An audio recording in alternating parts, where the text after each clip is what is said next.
Good morning. Why don't you go for a little drive with me? I want to talk about something that I have recently learned. I'm reading this book called The Let Them Theory by, is it Mel Robinson? Mel Brooks? No, Mel Brooks is the film director. Anyways, her name's Mel something. But it's The Let Them Theory. Mel, I think it's Robinson. But that confuses me because she's kind of like a girl, Tony Robinson. And so I'm like, am I confusing the names? Anyways, The Let Them Theory. This book's really helping me, and it's kind of like perfect timing for some of the things that I've been processing and going through, and it's really helpful. And I want to share something that I just learned from this book that I then got to put into practice. So she talked about, while studying for this book, she learned what emotions truly are. So, okay, let me just break it down real quick from like a neuroscience perspective, a layman's, a one level below a layman's version, because she would be the layman. I'm a level below that. I'm just passing this on.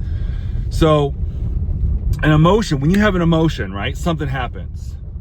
You see a news report and you hear that the country's being invaded. That's a bit extreme. But you have that like fear response, right?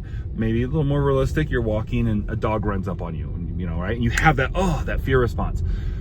You get called into the office and maybe you get, yelled at by a boss, and that like anger response, or something happens that's you feels not right. You have an anger response. You get angry, right?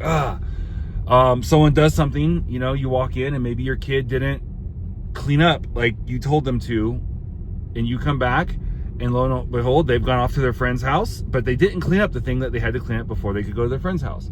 And you're, I'm so annoyed. I'm frustrated.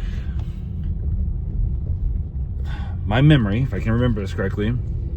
So those obviously, that is all, I think we mostly probably know that that's a chemical reaction, right? Those are chemicals, a chemical reaction in our body happening. An emotion is, yes, but it's a real thing. But it's a chemical response, right? That happens within seconds. What we probably don't know, because I didn't know, is if you don't respond to that within 90 seconds, it goes away. It just goes away. So you have 90 seconds basically to respond to that initial, I'm just gonna say like squirt of those chemicals, right, in your body. I'm gonna kind of make it sound a little silly so that way it doesn't feel like it has so much power. If you don't respond to that, it happens in seconds. You have about a 90-second window. If you respond to it, it will build. It's like a little tiny fire, and you fan the flame, you put some fuel, and stuff on it. And it will grow, and obviously can run your entire day, your week, your month, your year, if it keeps chaining with other events. If you don't respond to it for 90 seconds, it burns out and goes away. I'm mixing analogies, I know. So that's really powerful. That means if you're a person who gets triggered a lot, right? That just means that every time you have one of these emotional reactions, you end up, you go with it, you respond to it. So every time you have this reaction, you then build upon it, and it grows and it grows and it grows. That's really all it means. If you're triggered easily, sorry, you're not overly special. You're human like the rest of us. This is good news. And you just need to stop responding to these signals, and you will no longer be an easily triggered person. Now, I'm not going to presume to tell you how, if you want to do breathing, whatever, you want to this or that. I'm not a big breathing person. I'm a big, like refocusing, shifting person. I like to reframe things. And so that's what I've been doing a lot these last few weeks. As I've been going through some stuff, every time I've been having to reframe stuff. So I had a situation happen yesterday that like really upset me. Like in a way that it hasn't in a long time. Someone was supposed to take care of something that was really important, and they didn't. They let it slide, and they just bailed out on their responsibilities. This is a chain of behavior, of irresponsible behavior, that has been causing me, the rest of the staff, my family, the church, both churches, a lot of pain. Okay, and this was specifically in response to Round Mountain, which I'm headed down there later today, and it was a very severe consequence, and I was mad. And I went and I told Brandy, I made a comment about being upset, and I'm walking. So now I have to deal with this before we get to Round Mountain today. So I got to go over to the church now. I was going to go, I'd already worked out for the day. I'd done some other stuff. I ate, did some things. And so I was going to get in the shower, take a nice relaxing shower, and then just get ready for youth. We had youth that night. So it's like, now I don't get to take a shower. Now I don't get to do all this stuff. Now I just have to go over to the church. I got to get on the phone. I have to try to solve this and fix this, so that way it can hopefully be taken care of in time before we get to Round Mountain. And then I have to roll up into youth, like not ready. I was only doing the games. Doug was speaking last night. So it's like, now I got to roll up into youth, not having a shower after working out, just throwing on some clothes, not getting all prepared and all this stuff. And I have to deal with like this situation. So I'm walking across the parking lot and I'm like seeing the rest of my day like unfold, my evening unfold, and I'm getting madder and madder. And I get like almost halfway through the parking lot and I think of this. I think of this and I'm like, wait a minute. Wait a minute. I don't have to respond to this. Why would I keep feeding this? And I could feel myself starting to build up if I'm an expert at one thing, guys, my number one skill is feeding these negative like I can get something, like I can get to the point, if I'm not careful, I can get to the point where I'm ready to burn the world down. I don't care what the consequences are, as long as I have the response I want. You know, the retaliation, the whatever's gonna make me feel good. I'm willing to sacrifice just about anything. Like, I've had to really work on this, okay? So I'm getting madder and madder, and I'm literally seeing my day unfold and how this is spiraling me out. You know, but then I'm attributing all the blame. I'm, being an idiot, and I'm like, and this is all their fault. So all this, it's gonna ruin my night. I don't get my shower, it's gonna ruin my night. I'm gonna be upset. I'm probably gonna wake up tomorrow and be all mad. And I'm like, and this is all going into their account of they screwed up. And then I was like, yeah, or you could just not be stupid. And I'm like, okay, calm down. Again, everything's your fault. You're the one who allowed the person to be in this position, to have this whatever anyways and not whatever. So now you're dealing with the consequences indirectly. So I'm a big believer in, a lot of the guys like Gary Vee, a lot of them, right? Everything's your fault. I'm a big believer in that. So indirectly, this is really just my fault anyways, because I'm over everything, right? As far as the churches in my life goes.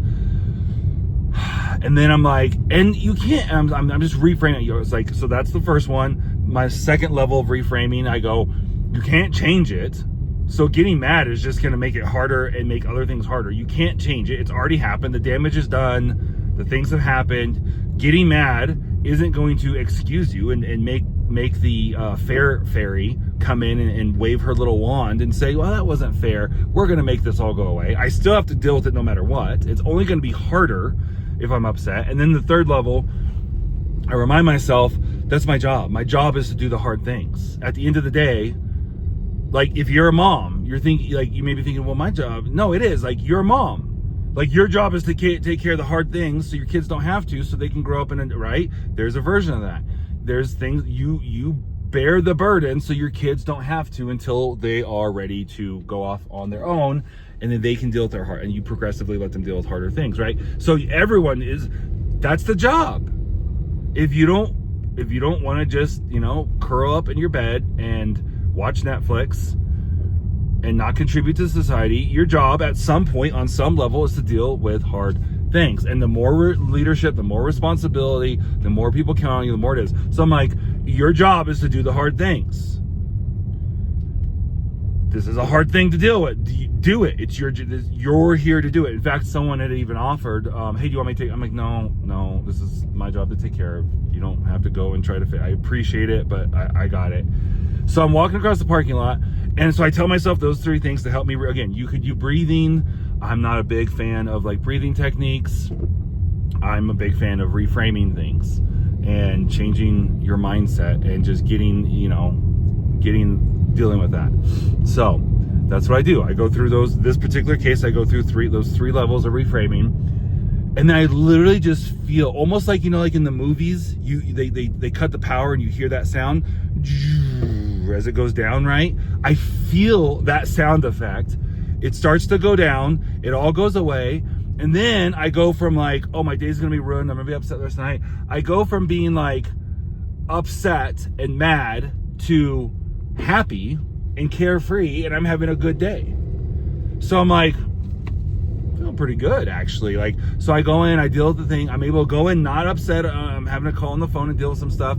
I'm able to be perfectly calm and stuff. And so instead of having a person on the phone who's defensive, they're now like empathetic and let me help you with this as much as I can, blah, blah, blah. So then the rest of my day, I was enjoying it. I go in, I do some games with youth. Yes, I didn't get my shower, but whatever, it's fine. You know, I can shower later. It's okay. It's not going to ruin my day. I'm not going to let it ruin my day.